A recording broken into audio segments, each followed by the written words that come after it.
The majority of Canadians are concerned the national housing crisis is affecting their health and quality of life. More money goes to bureaucrats than goes to the carpenters, electricians, and plumbers who build the place. And to add insult to injury, those tradespeople who build homes can't afford to live in them. जब Canada के housing crisis की बात आती है तो उसमें immigrants का नाम सबसे पहले आता है। Well, a new poll suggests that support for increased immigration is faltering. The online Leger poll found that 75% of respondents agreed an increase in newcomers is adding strain to both the housing market and healthcare system. अब यहाँ पे जो immigrants हैं वो या तो international students हैं या फिर फॉरेनर वर्कर्स हैं। कनाडा में हाउसिंग क्राइसिस दिन ब दिन बढ़ती जा रही है और इसका ब्लेम जो इंटरनेशनल स्टूडेंट्स हैं या फिर जो वर्कर्स यहाँ पे आते हैं उन पर डाला जाता है। बहुत सारे जो स्टूडेंट्स हैं उनको घर नहीं मिल रहा तो वो बाहर टेंट्स में रह रहे हैं या फिर यहाँ पे इलीगल तरीके से रह रहे हैं। जैसे एक बेसमेंट में 20 लोग रहने के लिए मिलते हैं यहाँ पे। कॉलेजेस और यहाँ की कनाडा गवर्नमेंट ने स्टूडेंट्स को बुलाया, काफी ज्यादा अमाउंट में उनको बुलाया, लेकिन यहाँ पे जो उनका इंफ्रास्ट्रक्चर था, यहाँ पे उनको घर बनाने थे, वो रेडी नहीं किए। लेकिन सच तो ये है कि ये केवल एक्सक्यूज है इंटरनेशनल स्टूडेंट्स को डिफेम करने का। कौन है कनाडा के हाउसिंग क्राइसिस के पीछे? क्या कनाडा में जो प्राइवेट रियल एस्टेट्स हैं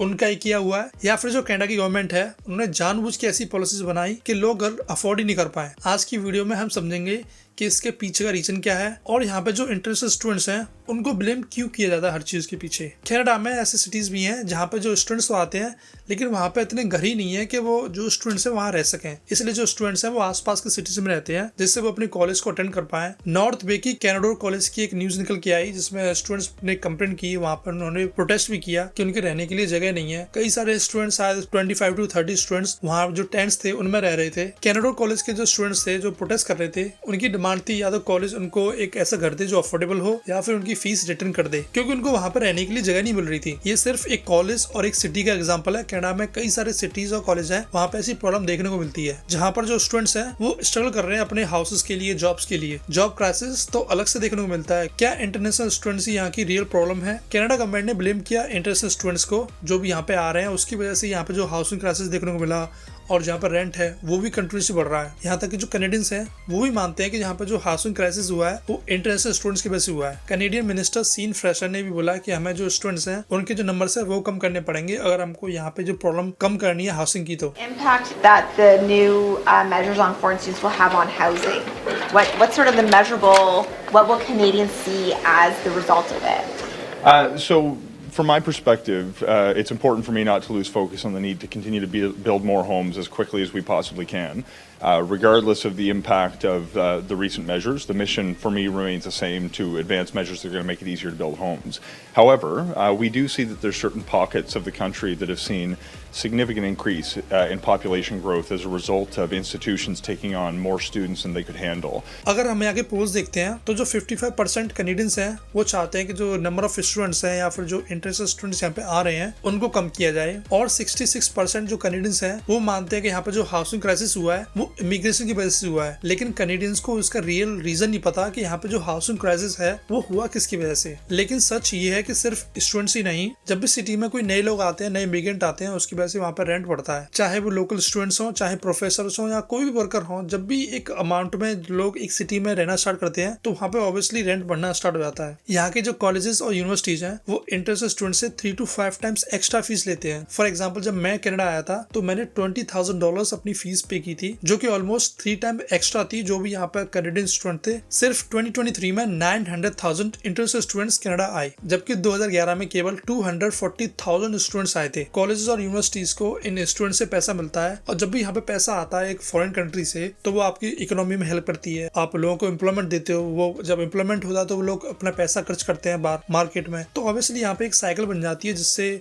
लोगों को एम्प्लॉयमेंट मिलता है, लोग अपनी बढ़िया लाइफ स्टैंडर्ड जीते हैं। किसके बेस पे? जो इंटरनेशनल स्टूडेंट्स आ रहे हैं जो अपनी फीस पे कर रहे हैं 3 to 5 टाइम्स एक्स्ट्रा। यहाँ की यूनिवर्सिटीज, कॉलेजेस और यहाँ तक की जो गवर्नमेंट है उसको भी काफी ज्यादा फायदा हुआ इंटरनेशनल स्टूडेंट से। जब कनाडा में इंटरनेशनल स्टूडेंट्स आ रहे थे तो गवर्नमेंट को यहाँ पे उनके लिए रहने की जगह, उनके लिए जो इंफ्रास्ट्रक्चर था या पब्लिक सर्विसेज थी वो रेडी करनी चाहिए थी। अब वो रेडी हुई नहीं।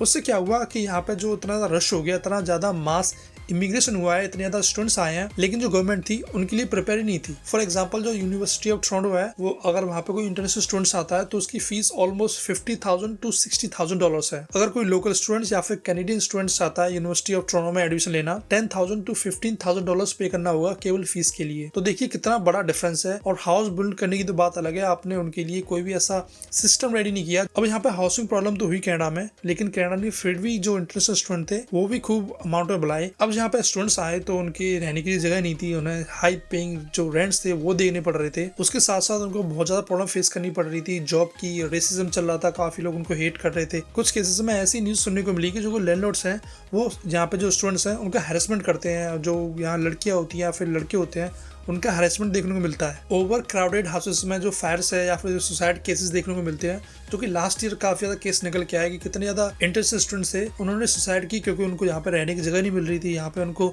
जॉब नहीं मिल रही थी, यहाँ पे जो लोग थे उनको हेट कर रहे थे। जब ये सारी चीजें चल रही थी, जो यहाँ पे हाउसिंग था वो खराब हो रहा था, जॉब्स थी वो नहीं मिल रही थी, तो जो गवर्नमेंट थी वो क्या कर रही थी? सच बात तो ये है कि जो गवर्नमेंट की पॉलिसीज हैं उनकी वजह से यहाँ पे हाउसिंग क्राइसिस देखने को मिला है। ये जो इमिग्रेंट्स या फिर जो स्टूडेंट्स हैं उन पे जो ब्लेम डाला जा रहा है वो एकदम गलत है। 1980s में जो गवर्नमेंट थी उन्होंने डिसाइड किया कि जो यहाँ पे जो स्टूडेंट्स आते हैं उनकी जो फीस है वो यूनिवर्सिटी या कॉलेजेस डिसाइड करेंगी। उससे क्या हुआ कि जो यहाँ की कॉलेजेस और यूनिवर्सिटी थी उनको फ्रीडम मिलेगी कि वो कितना भी चाहे स्टूडेंट्स को फीस चार्ज कर सकती हैं। 2000s के बाद जो यहाँ के स्टडी परमिट या फिर जो वर्क परमिट थे उनकी पॉलिसीज को चेंज किया गया, जिससे क्या हुआ जो और कंट्रीज के जो स्टूडेंट्स थे उनको वहाँ पे चांसेस मिले कि वो कनाडा आके अपनी स्टडी भी करें, जॉब भी करें। अब जब यहाँ पे जो स्टूडेंट्स आ रहे थे उन्हें पता था कि यहाँ पे उन्हें सेटल होने में बहुत इजी होगा, तो गवर्नमेंट को अपनी पॉलिसी चेंज करनी चाहिए थी, जैसे कि हाउसिंग के लिए हो गई या फिर जो इमिग्रेशन था उनको कंट्रोल करना चाहिए था। लेकिन जब यहाँ पे जो गवर्नमेंट थी उन्होंने कोई पॉलिसी बनाई नहीं उनके लिए, तो यहाँ पे जो डिमांड थी वो बढ़ी, लेकिन जो सप्लाई थी जो हाउसेस की वो बढ़ी नहीं। लोगों के लिए हाउसेस नहीं थे, तो जो हाउसेस के प्राइस थे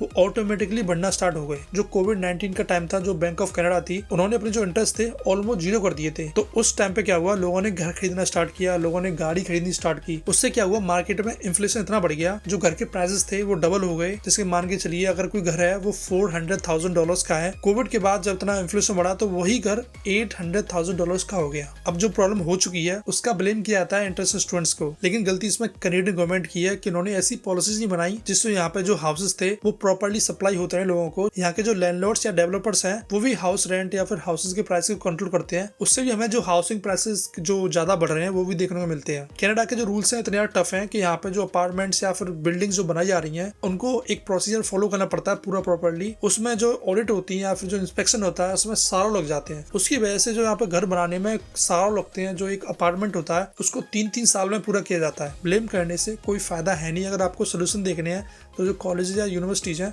उनको स्टूडेंट्स के लिए ऐसी जो हाउसिंग अफोर्डेबिलिटी देनी चाहिए जिससे जो मार्केट में जो बाहर जो घर हैं उन पर इम्पैक्ट ना पड़े। गवर्नमेंट को अपनी पॉलिसी चेंज करनी चाहिए जिससे यहाँ पे जो हाउसिंग जो प्रोजेक्ट चल रहे हैं वो जल्दी से जल्दी फिनिश हो। जब भी आप एक इंटरेस्टेड स्टूडेंट्स को ब्लेम करें तो सोचें कि उसने $22.3 बिलियन में कंट्रीब्यूट किया है कैनेडियन इकोनॉमी में।